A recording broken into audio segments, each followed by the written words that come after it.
Hello friends, कैसे हो आप लोग। Welcome to the TNC platform. मैं दीपक कुमार शर्मा आप लोगों को साइकोलॉजी पढ़ाऊंगा। तो आज ये फर्स्ट यूनिट है, तो आइए पढ़ते हैं। साइकोलॉजी आज का फर्स्ट यूनिट इंट्रोडक्शन का है।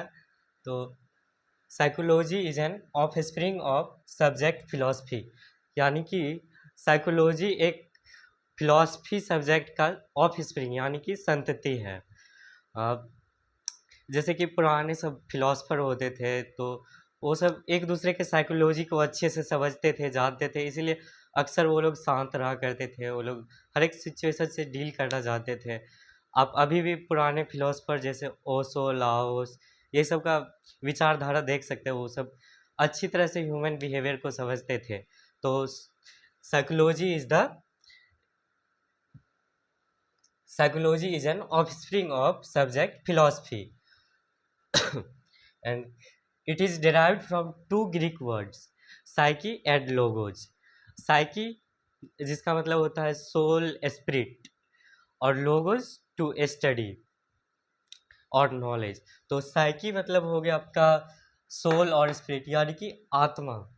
तो साइकी शब्द जो है आत्मा से बना है, और लोगोस स्टडी ऑफ या फिर नॉलेज, जिसका ज्ञान होता है या फिर जिसके बारे में स्टडी करना होता है। तो दोनों को एक साथ टुगेदर मीन्स हो गया स्टडी ऑफ सोल, यानी psychology is the study of soul. ये हमारा फर्स्ट डेफिनेशन था, लेकिन ये परमानेंट नहीं था। फिर लोगों को दिमाग में अलग अलग तरह के कॉन्सेप्ट आए, इस पे बहुत सारी बातें हुई। तो फिर दूसरा वैज्ञानिक later on William James use the term mind which replace the soul. तो विलियम जेम्स आया, वो सोल को रिप्लेस करके माइंड में बदल दिया। तो फिर कुछ दिनों तक ये भी चला, लेकिन later on it it is also discarded, ये भी नहीं रहा। तो सब लोग बोलने लगे कि माइंड दिखता कहाँ है, माइंड को नहीं हम देख सकते हैं, नहीं और कुछ। तो इस पे बहुत सारा बहस हुआ, जिससे कि इसको भी चेंज करना पड़ा। तो फिर बाद में the father of psychology William wound आए, और इसने अपना एक डेफिनेशन दिया। Psychology is the study of conscious experience. तो कॉन्शियस एक्सपीरियंस ठीक है, ये भी बहुत दिन तक लागू हुआ, लेकिन ज़्यादा दिन तक ये भी नहीं टिका। समय के साथ साथ ये भी बदल गया, क्योंकि सबको लगा ठीक है, जब कॉन्शियस है, हम जगे हुए हैं, ठीक। लेकिन जब हम नींद में हैं तब, या फिर जब कोई बेहोश होता है, तो क्या उसका साइकोलॉजी नहीं रहता है, उसका कोई वजूद नहीं रहता। तो इस पे भी बहुत सारा बहस हुआ, जिससे कि the father of psychology William would का दिया हुआ डेफिनेशन स्टडी ऑफ कॉन्शियसनेस या फिर स्टडी ऑफ कॉन्शियस एक्सपीरियंस, ये भी ख़त्म हो गया। तो finally the current definition of psychology as the systemic study of human and animal behaviour. इसको ज़्यादातर कैम टू बी एक्सेप्टेड, ज़्यादा लोगों में माना गया, पॉपुलर हुआ। तो अभी फाइनल डेफिनेशन जो है यही है, the current definition of psychology as the systemic study of human and animal behaviour came to be accepted. तो इस तरह से साइकोलॉजी वर्ड का इवोल्यूशन हुआ।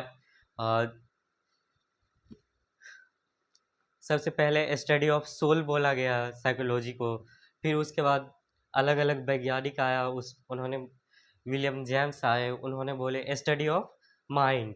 फिर बाद में और सब वैज्ञानिक आए, जैसे विलियम वुंड आए, तो उन्होंने बोले स्टडी ऑफ कॉन्शियस एक्सपीरियंस। और लास्ट में वी.एफ. स्किनर नाम का साइंटिस्ट था, जिन्होंने बताया कि psychology is the study of behaviour.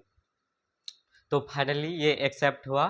तो आज हम लोग जानते हैं कि psychology is the study of human behaviour, यानी कि ह्यूमन एंड एनिमल बिहेवियर। आदमी सुबह से लेके शाम तक जब लाइफ टाइम जो भी काम करता है, अ, उसी से उसका साइकोलॉजी जज होता है।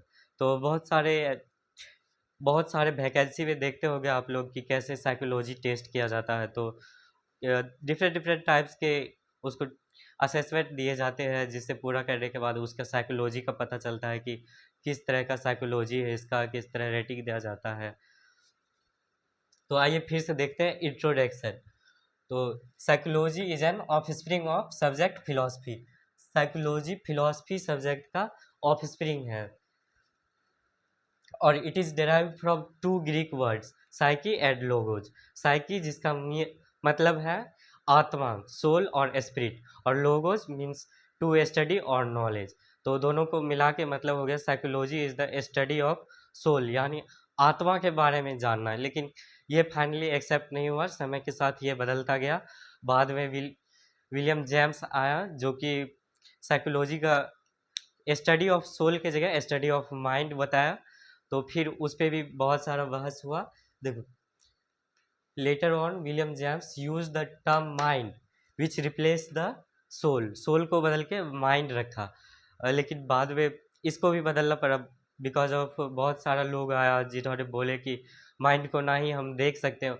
उस टाइम माइंड को मतलब उतना सारा तकनीकी खोज नहीं हुआ था, तो जिससे कि बहुत सारा बहस हो गया कि माइंड को ना ही हम देख सकते हैं ना ही पढ़ सकते हैं, तो कैसे स्टडी ऑफ माइंड हो गया। तो फिर बाद में the father of psychology William wound आया जो कि साइकोलॉजी को डिफाइन किया स्टडी ऑफ कॉन्शियसनेस या फिर कॉन्शियस एक्सपीरियंस। तो फिर इस पे भी बहुत सारा कुछ दिन तक ये भी साइकोलॉजी का डेफिनेशन रहा, लेकिन बाद में इट इज़ ऑल्सो डिस्कार्डेड।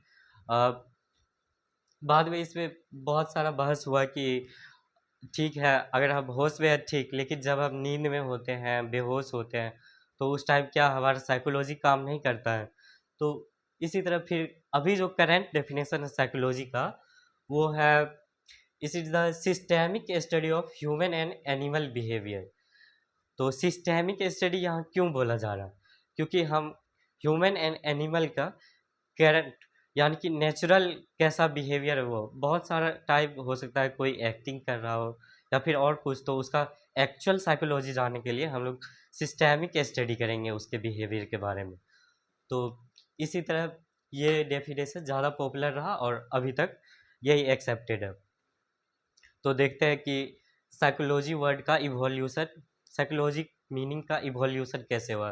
तो सबसे पहले स्टडी ऑफ सोल बोला गया ग्रीक फिलोसफर के द्वारा, फिर उसको स्टडी ऑफ माइंड बोला गया विलियम जेम्स के द्वारा, फिर उसको स्टडी ऑफ कॉन्शियस एक्सपीरियंस बोला गया the father of psychology William wound के द्वारा, और लास्टली जो कि एक्सेप्टेड हुआ वो स्टडी ऑफ बिहेवियर जो कि साइंटिस्ट बी.एफ. स्किनर के द्वारा बोला गया था।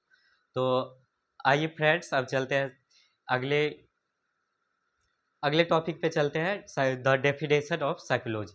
साइकोलॉजी को कैसे डिफाइन करते हैं। तो यहाँ पे हम दो डेफिनेशन पढ़ने वाले हैं।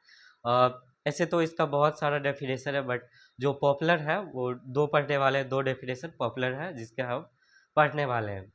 तो फर्स्ट डेफिनेशन जो कि वाल्टर बोवर्स पिल्सबरी का 1911 में दिया हुआ है वो है Psychology is the science of human and animal behavior.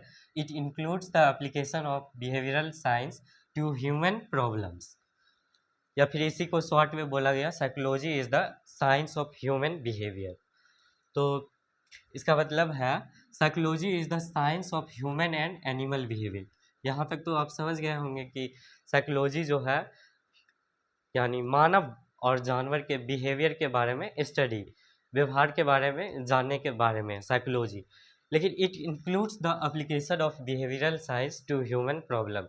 तो आपको पिछले क्लास में हम बताए थे बिहेवियरल साइंस क्या होता है।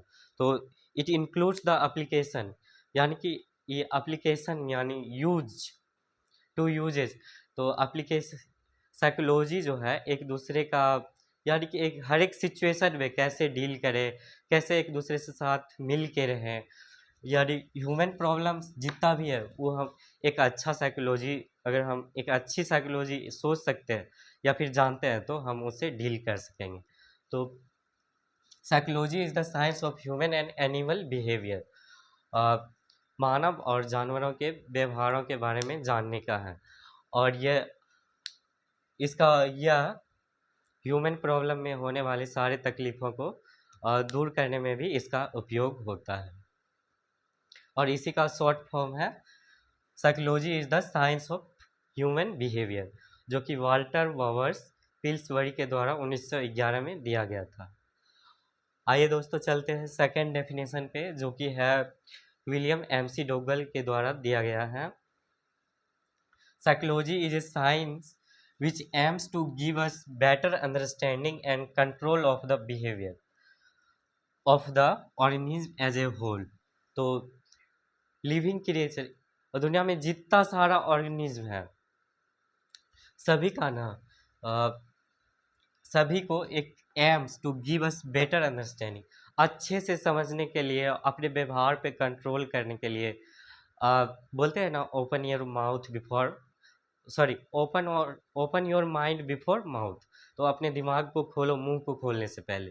तो इसी पे बैठता है, जैसे कि साइकोलॉजी इज ए साइंस, एक साइंस है जो कि जिसका एम्स है हम लोगों को बेटर अंडरस्टैंडिंग देने के लिए, ताकि हम लोग अपने लाइफ बिहेवियर को कंट्रोल कर सके। और ये सिर्फ हम लोगों पे अप्लाई नहीं होता, ऑर्गेनिज्म एज ए होल, जितना भी भगवान के द्वारा बनाया गया लिविंग ऑर्गेनिज्म है सब पे ये अप्लाई होता है। आइए चलते हैं नेक्स्ट टॉपिक पे।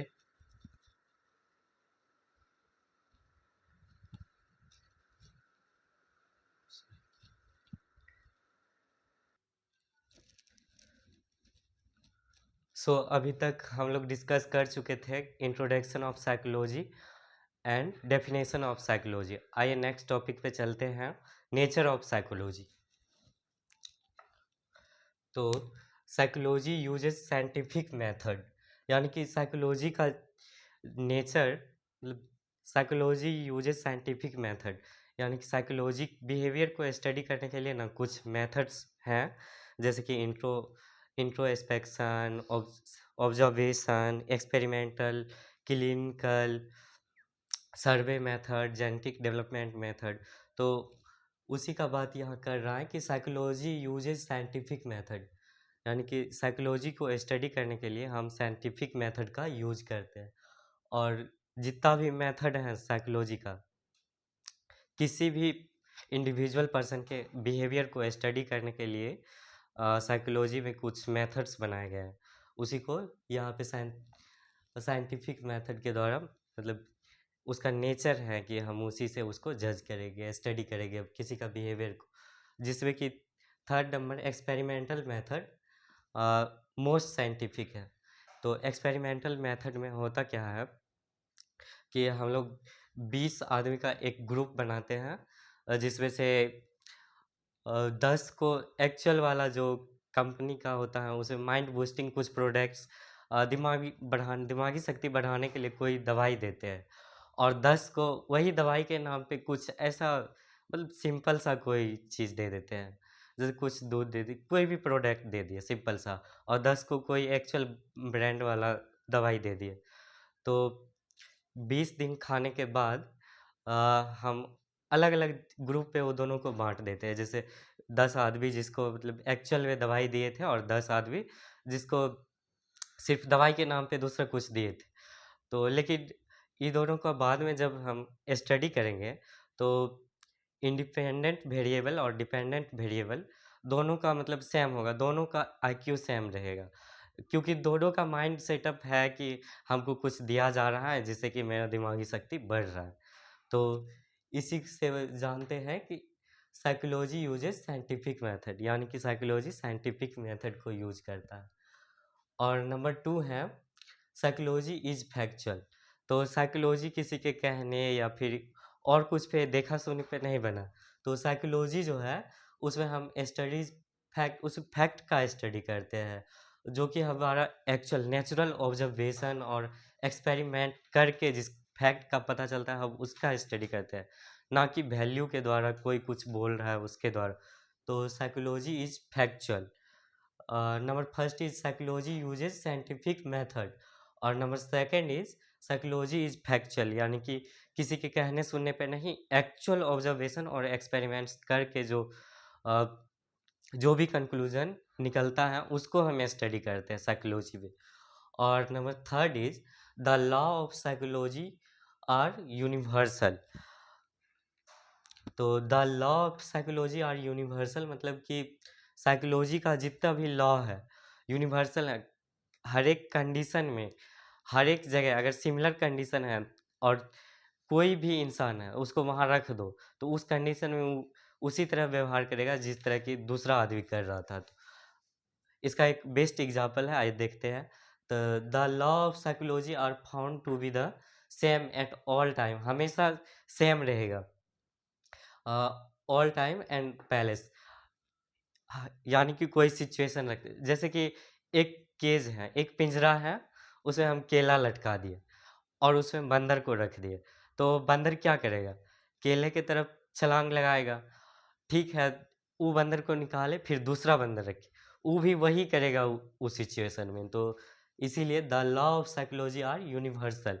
तो साइकोलॉजी का जितना भी लॉ है यूनिवर्सल है, मतलब same time, same place, same condition पे सेम पर्सन या फिर डिफरेंट डिफरेंट पर्सन सबको एक ही जैसा व्यवहार करेगा। और the law of psychology are verifiable.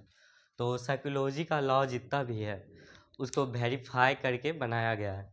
तो by verification and reverification psychological principles have been find to be true. तो वेरिफिकेशन करके री वेरिफिकेशन, उसको फिर से दूसरे आदमी के द्वारा जांच करवा के, यानी कि उस कोई भी एक्सपेरिमेंट किए तो ठीक है, एक बार गलत हो गया तो फिर वही एक्सपेरिमेंट दूसरे री वेरिफिकेशन करके उसी का हम लोग साइकोलॉजी का लॉ बनाए। तो इसीलिए the law of psychology are verifiable, और इसको हम they can be verified by, किसी भी आदमी के द्वारा वेरीफाइड करवा सकते हैं। और नंबर 5, इसका पांचवा नेचर है psychology discovers the cause effect relationship in human behaviour. तो ये ना कि सिर्फ हमारे बिहेवियर को स्टडी करता बल्कि कॉज इफेक्ट रिलेशनशिप, यानी कि जैसे देख लो, इसका बेस्ट एग्जांपल है, बचपन से ही कोई बच्चा, किसी घर में दो बच्चा है, तो एक को उसके मतलब ज़्यादा दुलार प्यार मिलता है, एक को थोड़ा कम मिलता है। तो जाहिर सी बात है, जो दूसरा बच्चा है जिसको कम दुलार प्यार मिलता है उसका साइकोलॉजिकल थोड़ा सा मतलब वो सोचेगा कि उसको ज़्यादा मानता है, हमको कम मानता है। तो ऐसे करके वो उसका बिहेवियर धीरे धीरे चेंज होने लगेगा, डिस्टेंस बनाने लगेगा। तो वही है psychology discovers the cause effect relationship in human behaviour. तो फर्स्ट वाला को ज़्यादा प्यार मिला तो पेरेंट्स के ज़्यादा नज़दीक रहेगा, और सेकंड वाला अपना सेटअप बना लेगा कि उसको ज़्यादा प्यार करता है।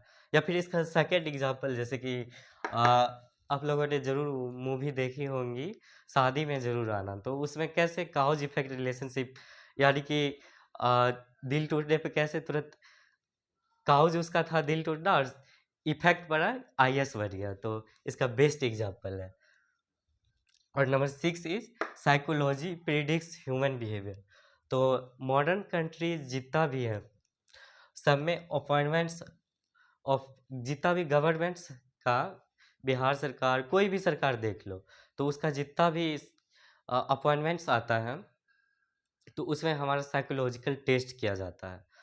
तो जैसे कि रेलवे ले लो, इसमें 6/6 आँख, ये वो बहुत सारा साइकोलॉजिकल टेस्ट किया जाता है, तो जिसके अकॉर्डिंग हम लोग साइकोलॉजी का टेस्ट किया जाता है, और उसके अनुसार प्रिडिक्ट करते हैं कि ये आदमी वेरियर इस वैकेशन के लिए फिट है या अनफिट है।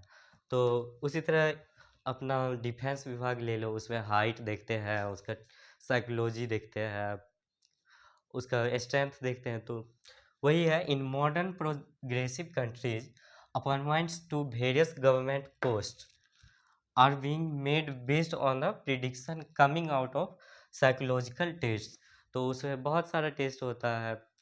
अ, हमारे मेडिकल फील्ड में ही देख लो, हमारा एडमिशन होने से पहले कितना सारा टेस्ट करवाया गया था, तो उसके बाद जाके एडमिशन हुआ। तो यही हुआ साइकोलॉजिकल टेस्ट, जिसमें अलग अलग अलग अलग वेरिएंट के लिए अलग अलग साइकोलॉजिकल टेस्ट किया जाता है। बहुत जगह इसका टेस्ट बहुत हार्ड होता है, जैसे कि आईक्यू वगैरह वगैरह, बहुत सारा टेस्ट किया जाता है। तो वही एक बार फिर से रिवाइज कर लेते हैं द नेचर ऑफ साइकोलॉजी।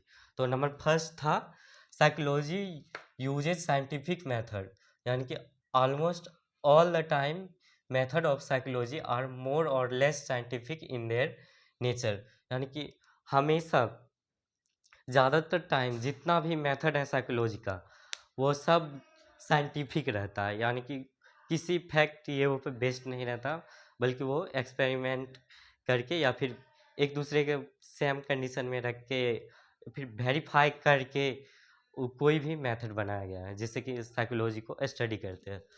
और साइकोलॉजी इज़ फैक्चुअल, तो साइकोलॉजी किसी वैल्यू या फिर कहने सुनने पे नहीं है। साइकोलॉजी को एक्चुअल ऑब्जर्वेशन और एक्सपेरिमेंट करके जितना भी लॉज प्रिंसिपल्स हैं, जितना भी चीज़ स्टडी करते हैं तो सबको एक्चुअल ऑब्जर्वेशन और एक्सपेरिमेंट करके बनाया गया है। और psychology studies facts of behaviour by observation and experiment, not by values.